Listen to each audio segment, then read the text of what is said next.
Respected viewers and my dear friends, welcome back. My dear friends, thumbnailot দেখি হয়তো আপোনালোকে বুজিয়ে পাইছে আজি কি আলোচনা কৰিম হয় আগন্তুক গুণোৎসৱ 2025 জানুৱাৰী মাহৰ 6 তাৰিখৰ পৰা আৰম্ভ হৈ আছে। ইতিমধ্যে হয়তো আপোনালোকৰ স্কুলৰ মেটেৰিয়েলছ খিনি পাই গৈছে। মেটেৰিয়েলছ মানে OMR sheet খিনি পাই গৈছে। OMR sheet, attendance sheet এইবিলাক পাই গৈছে। তো my dear friends, respected teachers, আপোনালোকে এইবাৰ নতুনত্ব কি পাব? এইবাৰ নতুনত্ব পোৱাত ইমান নতুনত্ব নাই যদিও কিছুমান এটা নতুনত্ব বস্তু আছে। মই অকমান আলোচনা কৰিছিলো। হেতু হৈছে কি যে আপুনি যে গুণোৎসৱত যোৱাবাৰ যিখিনি গ্ৰেডুয়েশন পাইছে তাৰ পিছত আপুনি কি অ্যাকশন লৈছে খবৰ ৰিজাল্টৰ ভিত্তিত সেইখিনি এটা ভালকৈ বনাব লাগিব। লগতে আলোচনাৰ মেইন আসলতে এইবাৰ নতুনত্ব কি আছিল? নতুনত্ব আছিল হেতু আৰু এবাৰ যে ইনভিজিলেটৰ হ'ব মানে শাফলিং টিচাৰ মানে এটা স্কুলৰ পৰা আনটো স্কুলত লৈ যাব, আনটো স্কুলৰ পৰা এই মানে আৰু এইটো স্কুলত লৈ আহিব। এইখিনি টিচাৰ্ছৰ যিখিনি ডিউটি এইটো এইবাৰ অকমান ষ্ট্ৰিক হ'ব। তাৰ মানে সেই টিচাৰখিনি মানে আগত কি হৈছিল, আগত মানে বহুখিনি টিচাৰ শাফলিং হৈছিল, এতিয়া ইমানখিনি হয়তো নহব। যিখিনি হ'ব আৰ কি সেইখিনি মানে গুৰুত্ব সহকাৰে কামটো কৰিব লাগিব। মানে A to Z।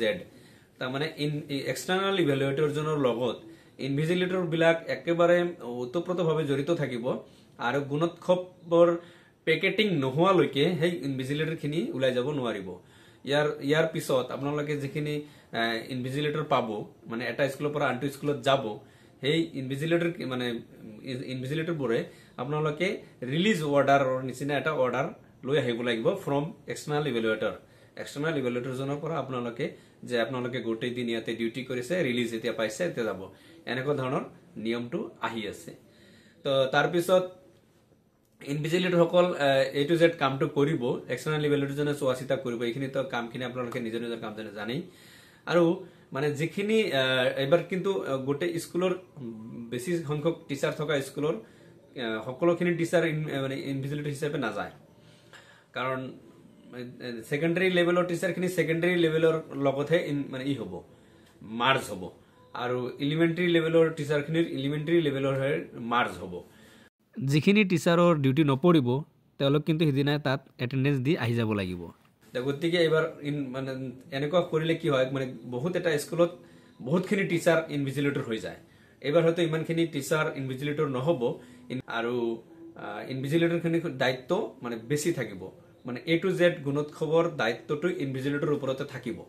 ইনভিজিলেটৰ একেবাৰে পেকেটিং খোলাৰ পৰা আৰম্ভ কৰি আৰু পেকেট কৰালৈকে গোটেইখিনি সময় ইনভিজিলেটৰ বোৰে স্কুলত থাকিব লাগিব। ইনভিজিলেটৰ খিনি কিন্তু মানে আগতীয়াকৈ ছুটি নহব। এক্সটাৰ্নাল ইভ্যালুয়েটৰ জনৰ পৰা আপোনালোকে এটা লিখিত লৈ যাব লাগিব যে আমি গোটেই দিন ইয়াতে গুণোৎসৱ হিচাপে আছিলো, গুণোৎসৱৰ ডিউটি কৰি আছিলো। তো এইখিনি এবাৰ নতুনত্ব পাব। আৰু বাকি 25 তাৰিখৰ পৰা 25 ডিসেম্বৰৰ পৰা 25 ডিসেম্বৰটো বন্ধ আছে, কিন্তু সেই দিনাখনেই আপোনালোকক এই অনলাইন যেটো ফিল আপ কৰিব লাগে স্কুল ইভ্যালুয়েশনটো হেতু খুলি মানে পোৰ্টেলটো খোল খাব বা খুলি দিব। আৰু 31 ডিসেম্বৰলৈকে এইটো থাকিব। গতিকে আপোনালোকে 31 ফিল আপ কৰিব লাগে, মানে ইন্ডিকেটৰ থাকে বা কি থাকে হেতু ফিল আপ কৰিব লাগিব উইদিন 31 ডিসেম্বৰ।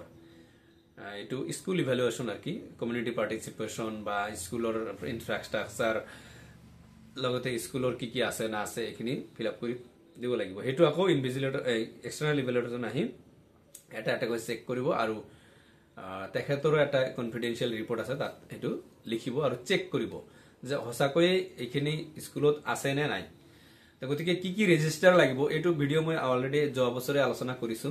এবাৰ আৰু হিমান বেলেগ নাই। এবাৰ ইমান পোষ্ট গুণোৎসৱ যে আপোনালোকে কি লৈছে হেতু অকমান চাব, আপোনালোকৰ হেতু বহুত ভালকৈ চাব। আৰু ইউনিফৰ্মৰ যেটো ৰেজিষ্টাৰ সেইখিনি অকমান ভালকৈ চাব।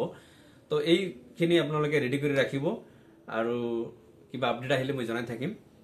সো সকলোলৈ শুভকামনা দিছো যাতে গুণোৎসৱটো আপোনালোকে ভালে পাৰ হয়। এইখিনি কৈ আজিৰ ভিডিও ইমানে শেষ কৰিছো আৰু ৰিকুৱেষ্ট কৰিছো যদি আপোনালোকে নতুন তেনেহলে চেনেলটো সাবস্ক্ৰাইব কৰি দিব। থ্যাংক ইউ সো মাচ।